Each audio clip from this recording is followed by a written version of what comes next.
नाजरीन, आपका आगमऊ में खैर मकदम है। मैं हूं नौशाद अंसारी। आदाब नाजरीन, क्या आप जानते हैं कि आरएसएस पे बैन लगाने का डिमांड किसने किया? आरएसएस पे पाबंदी लगाने का मुतालबा किसने किया? और क्या आरएसएस पे हुकूमत हिंद पाबंदी आयद कर पाएगी? और अगर आयद करती है तो कब और किस शक्ल में पाबंदी आयद होगी?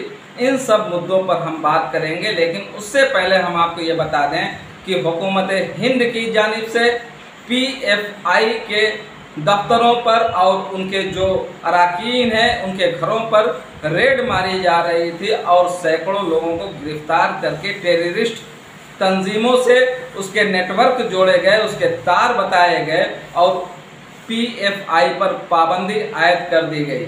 जी हाँ नाजरीन, आप एक ऐसा नाम जिनको आप हमेशा सेकुलरिज्म के नाम से जानते हैं, सेकुलरिज्म के सबसे बड़े अलमबरदार रहे हैं, बिहार के साबिक वजीर आला लालू प्रसाद यादव ने बीबीसी की रिपोर्ट के मुताबिक लालू प्रसाद यादव ने कहा है कि पीएफआई जैसी तंजीमों के साथ साथ आरएसएस और आरएसएस जैसी बहुत सारी तंजीमें हैं, उन पर भी पाबंदी आयद होनी चाहिए, क्योंकि ये उससे भी बदतर तंजीम है।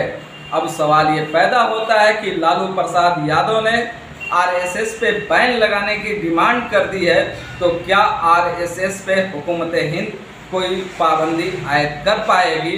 ऐसी सूरत में जबकि आरएसएस की हिमायत से वज़ीर आज़म नरेंद्र मोदी बरसरे इक़्तिदार हैं, क्या आरएसएस की नाराज़गी को वज़ीर आज़म दरकिनार करते हुए आरएसएस पे पाबंदी लगा पाएंगे, या आरएसएस पर पाबंदी लगाने के जो मुतालबे हैं लालू प्रसाद यादव के, वो हवा को दरगुजर कर दिया जाएगा, उन्हें एक किनारे कर दिया जाएगा और ये बताने की कोशिश की जाएगी कि लालू प्रसाद यादव तो खुद चारा घोटाला और बहुत सारे घोटाले में वो इन्वॉल्व रहे हैं और उनकी सज़ा भी हो चुकी है, लेकिन सेकुलरिज्म के सबसे बड़े अलमबरदार लालू प्रसाद यादव रहे हैं। और उन्होंने लालू प्रसाद यादव के बारे में, जैसा कि आप जानते हैं, 90 के दौर में जब लाल कृष्ण आडवाणी रथ यात्रा लेकर चल रहे थे, पूरे मुल्क में नफरत का माहौल पैदा हो गया था, जगह जगह राइट्स हो रहे थे।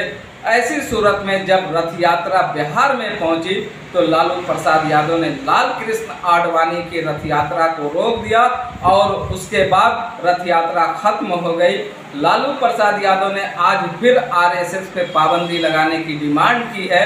अब ये देखना है कि क्या सेंट्रल गवर्नमेंट, मोदी सरकार लालू प्रसाद यादव के डिमांड को तस्लीम करती है या फिर उन्हें खारिज करती है। लेकिन इतना ज़रूर है कि लालू प्रसाद यादव ने बहुत जवामर्दी और बहादुरी का काम करते हुए आरएसएस पे पाबंदी लगाने की डिमांड की है। नाजरीन, हम आगे भी आपको इसी तरीके से अपडेट देते रहेंगे, लेकिन तब तक के लिए हम आपसे इजाज़त चाहते हैं। अल्लाह हाफ़िज़।